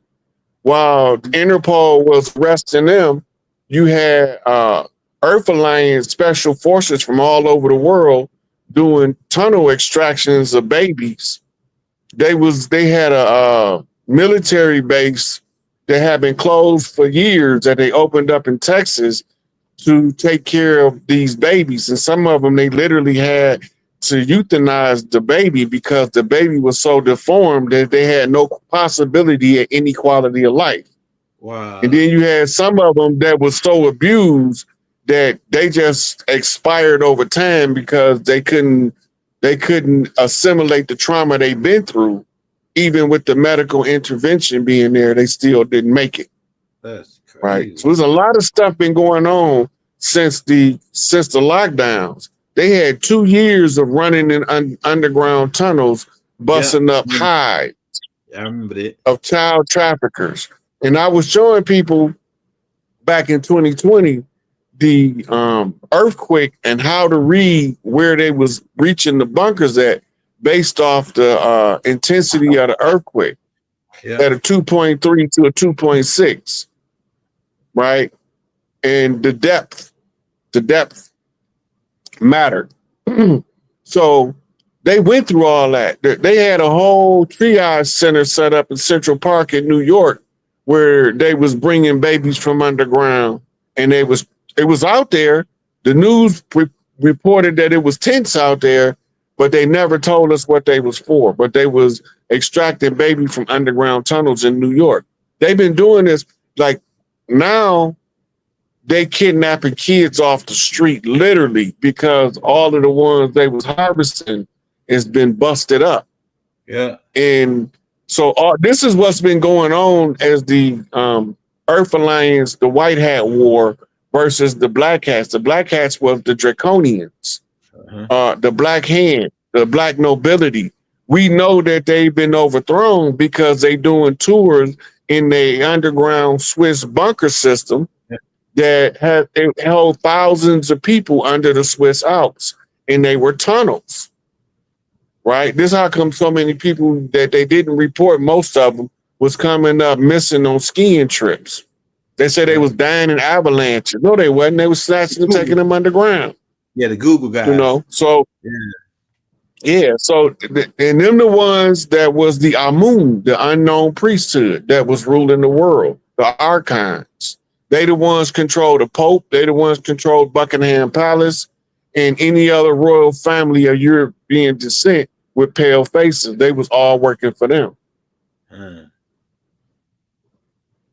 That's heavy duty. All right, Ron. We want to get up out of here then. Hey, y'all, we'll be back. You know how we do it. This was a surprise one, man. Boy, Ron came on and cracked heads and twitched caps. If you want to show them some love, like I said, we got the Cash App on the screen. We got about 1,000 people in here right now. Everybody send them $1.